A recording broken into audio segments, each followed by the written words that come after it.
emu ewo mfimfini mantam mu no arehosem a efiri ho ba ekire sesisi ya menemu kasa yi enipa miensa ya eno no ba kokora no wo mfie be tese miensa ene ka ho a wo mati nananom ewo nsie do efa eye akwanhia bi a asi ewo Gomoa Mpota na eno ena wo mu ekire mu se saa eye Gomoa Mpota yi ewo eye Gomoa West District ewo mfimfini mantam mu ho a na report no ekoso ekire mu se ena no pa ya eye 5:30 am ena kia track bi ene cargo vehicle bi anase ka bi ekopem ya enam so emasa enipa yi ameka omasem omati nananom ewo nsie do wo mu ekirem se ye maame ba ko ka ho anya mfie be te se aduonum 50 ena fe driver akwada ba ko wo mfie miensa so wo mu ati nananom ewo nsie do na emu mienu de wo mu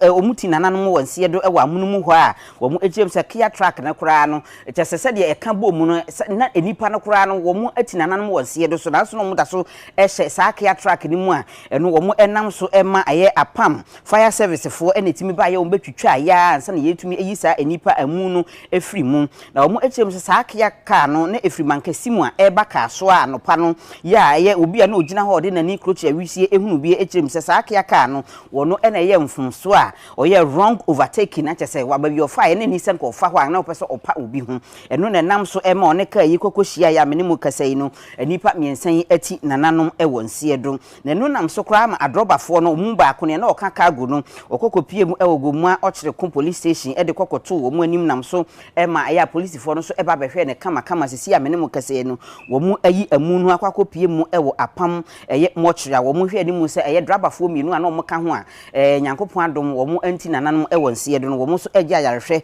ewo apam hospital ho a empanfo akire mu se abusuafo miensa wo mu anti nananom wo nsie do no de wo mu enya hunu wo mabusuafo akira kwan edinti eye aposifo akire mu so wo mu guso a eye nhwehwemu ahwe na abusuafo abehwe na ne hwehwe bi a ese na efata se wo betumi aye akope amu no krabe no wo mu atumi akope amu no ekrabe.